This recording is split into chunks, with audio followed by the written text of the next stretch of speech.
we're only a few days away from officially starting the season, and I think it's the perfect time to, with 3 weeks remaining on the summer transfer window, look at some teams and look at the best dream signing they can possibly get done before the summer ends. So let's do it. Man United should get Carlos Baleba. I think Man United has got the front three on lock. Getting in Matheus Cunha, Brahim Mbeumo, Mr. Seshko are three amazing pieces of deal. I've said a few like 2 weeks ago, I really talked trash on their summer window, and I think it really isn't perfect, really because like in terms of getting players out, I don't really think they've done enough on that end. But getting in Seshko kind of changes their old grade, because Seshko is kind of guy they needed. New number 9, Arsenal obviously hasn't panned out to be what they thought he was going to be once he came into Man United, obviously, and I don't really expect that signing to be made, especially because I don't really see a lot of outgoings being made in United. They still got it done. For a fee, I think maybe like in June, we probably expect the percentage could go around like 100 million euros or 100 million pounds. I think that's going to the value is circulating around, because when Arsenal is trying to really make some advanced moves on Seshko, I think that the value is turning around. So not to get him for like 70 million pounds, something around that region of value. To get him for that value, I think it's pretty good value. It's a guy that obviously he could still go on the same route as Arsenal's, but Arsenal when he came here, I think was a bit more proven. Like he also had, I think I had like a full season at Atlanta or a full season at Atlanta. Also not amazing, and that's way less of what he did in outside of Man United, before Man United, than what Seshko has done in Leipzig. It's not really comparable to what Arsenal did at Atlanta before going to Man United. So I think fans should be a little bit more optimistic about Seshko. I think obviously looking at that front three, that's amazing for three guys really fit a system. Obviously like Bremo, Matheus Cunha, 2 guys who are really good at the number 10 position. Or you see like last year, even Garnacho and more players didn't really get to adapt very well to number 10 position. I think to really bring in those 2 guys, they can really get that position is amazing for Amorim. But I think in comparison to their front three, I think the rest of the squad kind of falls on a bit on quality. Like looking at defensively into defense, I think maybe one defender will be ideal. I think like center back wise, I think maybe one more guy wouldn't hurt their depth and really get that depth nailed down, because like Martinez is a guy that often gets injured. And like last year, he got injured for a very long time. If I'm not mistaken, I think 2 years from now, he also got injured. So they've been struggling some injury problems. Also, Maguire has been pretty good. Lenny Yord as well, and Navi, a guy who might be having a breakout season this year. But like they played Johnny Evans a lot last season. Masraoui has been deployed as I think an emergency or a makeshift center back a lot of times. Also have the leads. I think one more center back wouldn't hurt. Also, a goalkeeper, Onana hasn't been perfect in the last 2 years, same as Austin's. But also, as of today, we see a lot of rumors about Donnarumma leaving PSG. I'm quite confident that Donnarumma is going to leave PSG. I don't know if this summer or next summer, but I think United is really on the race, on the front for that signing. So maybe they actually get that signing done alongside a new midfielder, which is Carlos Baleba, because I think their weakest area right now is midfield. Because obviously we still a lot over Amorim's reign so far in United. We've seen a lot of different midfield pairings. I haven't seen really a concrete one. Like I would say like Casemiro Mainu, Ugarte and Bruno, Casemiro and Bruno, Casemiro and Eriksen. You saw a lot of rotation between that 2 pairing there. Bruno sometimes will play number 10, sometimes to play number 8. Also, Mbeumo and Matheus Cunha now coming in to play at United. I really expect Bruno to kind of full-time play at number 8. Now we rotate with Mbeumo and Matheus Cunha. So if we see Bruno as the number 8, only 1 spot left, I think the midfield that's perfect to get them that perfect pairing that can be a solidified pairing for this season fully is Carlos Baleba. It's an amazing midfielder. Obviously, they took a very high fee for him, but I think even with the high fee, also the kind of sales levels of money talking about, it's someone else of money talking about. I think Baleba has a potential to be even better than those. Also better than Nielsen. I don't know if better than the guy still has been pretty good. Because Baleba is an amazing midfielder. It's a guy that it really comes in United will just make your squad and midfield as well just go to the roof. It's an amazing player. It's an amazing player at Brighton. Obviously, like Brighton to talent ID is amazing. And we see a lot of really good midfield like McAllister, like I see go to Brighton and then perform really well at these big clubs. And Carlos Baleba might be the best of those 3 when maybe talking about in 2 to 3 years, because he's just a type of player, has good potential. It's an amazing player. I think nothing can get him. Also, 100 million pounds is a very hefty fee, especially considering how much money United has spent and how little they brought in terms of sales. But still, if they can get that deal done, which I think is still a bit unlikely, I think they still need to get some sales going before actually being able to make this signing, especially if they want to also bring in Donnarumma. I think signing is also made, it'll be ideal for them. I mean, again, it'll be that dream signing because he's just that good of a player. Arsenal should get Eberechi Eze. I really think it's like self-explanatory. I think Arsenal, we've seen a lot this summer as kind of, I'll say, covered the roles they had last year. Also, I think the main weaknesses last year was new striker and squad depth. I think they really fixed squad depth very well. Brought in new defenders, brought in new midfielders, brought in a new winger as well, Madueke, to kind of cover for left wing and right wing. Also brought in a new striker. Finally, Gyökeres is now the number 9, has scored in the Emirates already. I know against Bilbao, I'm pretty sure. So that's already a good sign. So obviously, looking at the squad, what they've done so far in this preseason, and looking at the squad overall, I mean, they have a great defense. I think we all know about that. They have a great midfield. I mean, Suimeni, Marino, all the guys that can rise. It's an amazing midfield. But one, I think, hole that still be weak in my opinion is that winger. I think a lot of Arsenal fans can agree with me. Martinelli is good. Trossard is good. They're not good enough to be at Arsenal, be starting for Arsenal. I think a new starter there would be ideal, in my opinion. Also, Madueke can also play there, but I don't think either three of those have the quality enough to play in that position. I think Madueke is a great backup winger. I think Martinelli is a great backup winger who is great for such scenarios. Like maybe if you need a goal or like try to exploit on counter-attack, he's perfect of that. But right now, I don't think he's the right man to be starting. And Trossard is a guy, he's really been every link to move away from Arsenal this summer. I think that move might be coming this summer because I don't really see his place with Eze. It will now be shining Arsenal. Because Eze, again, we saw a lot of rumors with Eze to Arsenal and Spurs. I think those are like the two main teams he was being linked to. He's an amazing player. It really creates stuff from the left wing. We see how he got balanced to FA Cup win, a Community Shield win as well. Like, he's an amazing player. Is a guy that obviously like looking at the front three like Eze, Gyökeres, Saka, that'd be an amazing front three. Like every single player is just able to create his own shots, create his own pass. Like it'd be amazing to see all those three players play together because Gyökeres should be able to create some holes for Eze and Saka. Saka very well is able to create those holes for Gyökeres and Eze. Eze does the same to Gyökeres and Saka. Even the guys in midfield like Odegaard and Rice, they can do that. And I feel like what really is putting down Arsenal's offense right now is at that wing. I think that their biggest problem so far has been their offense.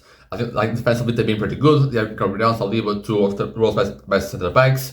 And I think we will need a more step up in terms of the offense. Obviously, Gyökeres can kind of give that as a striker, but also kind of need one more left winger. I think every CS, especially because also struggle a lot against low blocks, against the blocks. Again, teams were going to defend them against them, and also struggle a lot against them because obviously they don't really have a true number 9 who can like go to the box and create and rack havoc. I'm not sure if Gyökeres can be the guy to do that so far, but we have to see.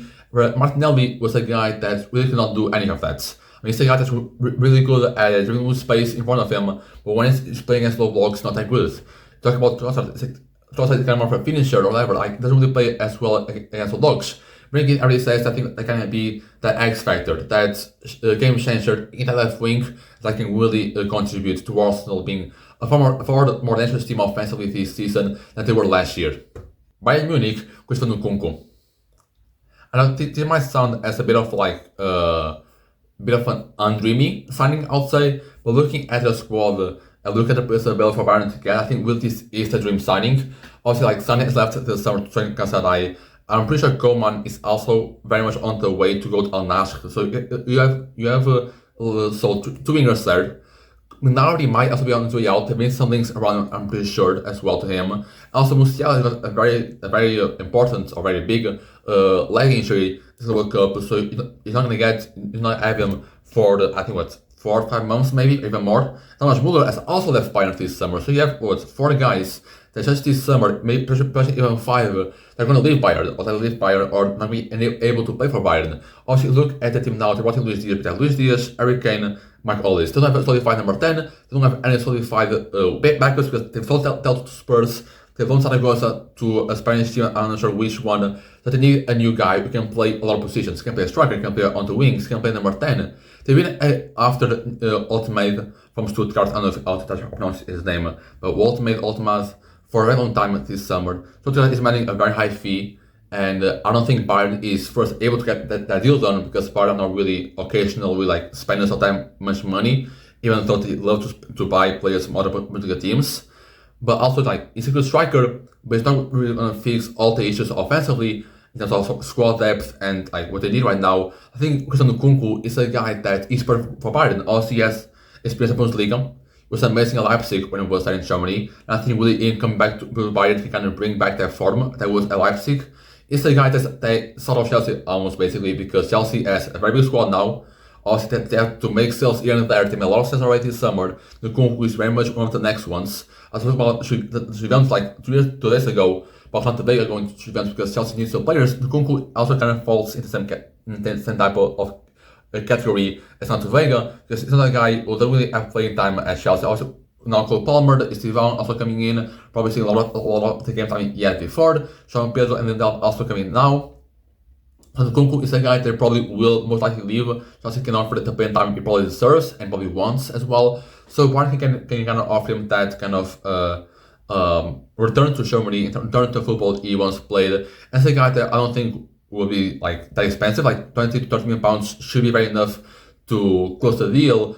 So that's also a big plus. Like it's not really an expensive signing, so kind of a low risk, high reward signing. And again, Nkunku is a guy that can play as a striker, can play number 10, can play on the wings. He's played at various positions at Chelsea, at Leipzig.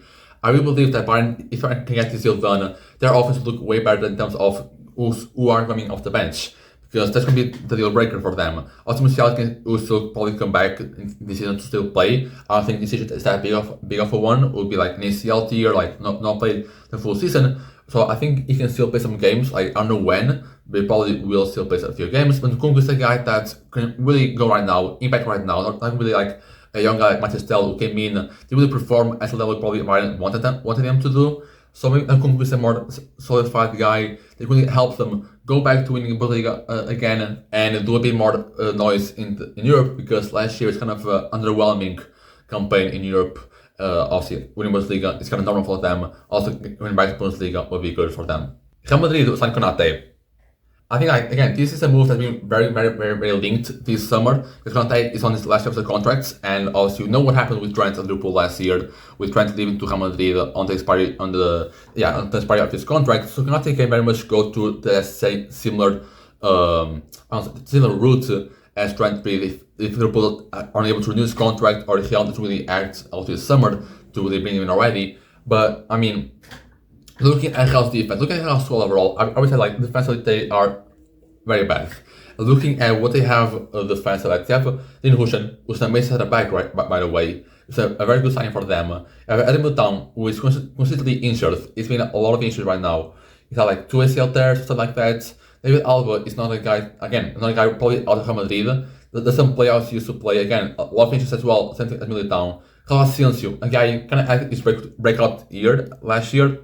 I don't think it's good enough for Real Madrid. I think the World Cup kind of showed that very much. That Carlos Asensio is not at the level that Real Madrid wants their players to be.